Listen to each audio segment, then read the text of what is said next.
Lets it go.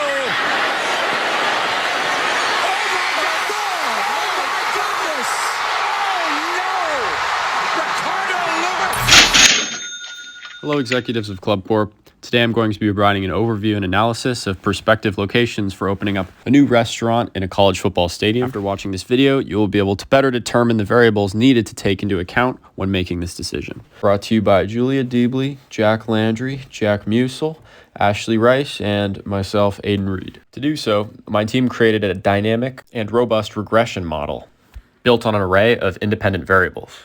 The first of which can be seen here in this interactive map showing average attendance per college football city.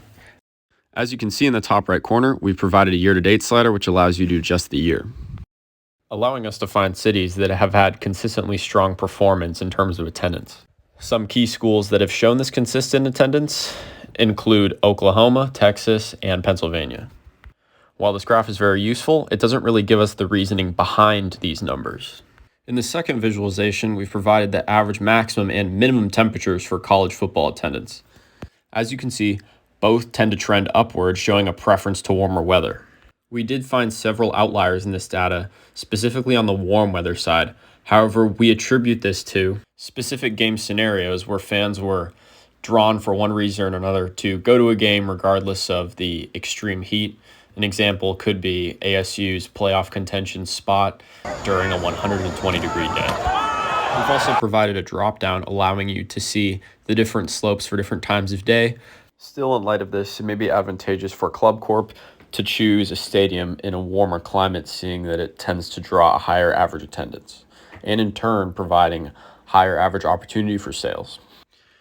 In this next visualization, we've provided the time of day and the attendance in accordance. As you can see, we have a clear preference towards early games by about a margin of 8,000 people.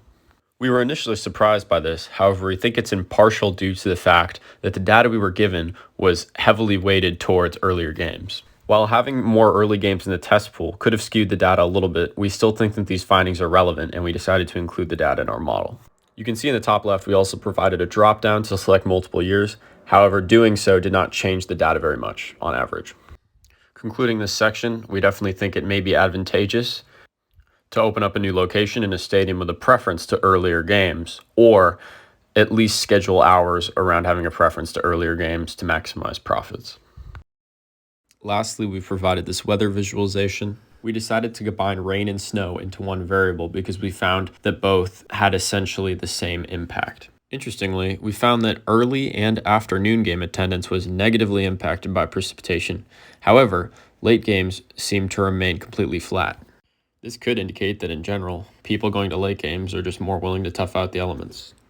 Regardless, we think it would definitely be advantageous to try and aim for opening a new location in a stadium that has a tendency for warmer rather than cooler weather on average.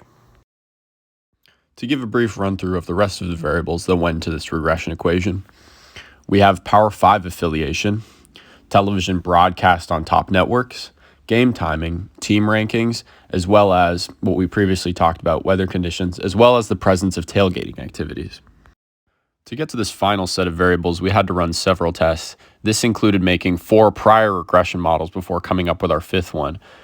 We specifically ran into issues with multicollinearity in our 4th regression model, and we solved this by adding an ln in front of the amount of weather variable. In our final regression model, our R-squared ended up being 75.21% of the way towards predicting attendance at college football games. We concluded this was a more than suitable range for making reliable predictions. Our standard error came out to, on average, predictions of attendance being off by 12,600 people. This may seem like a lot initially. However, taking into account that we were measuring stadiums with capacities up to 110,000 people, we thought that this was a suitable standard error. Going off of that, we found that of all of the variables we measured, Power 5 affiliation and tailgating had the most significant impact on attendance.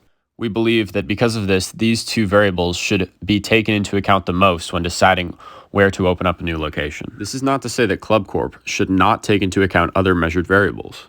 Factors like weather, for example, are a lot more out of your control compared to signing a lucrative TV broadcast deal, for example. We believe it's very important to pay attention to factors that not only increase attendance and therefore sales, but also pay attention to factors that would be easier to manipulate in the future.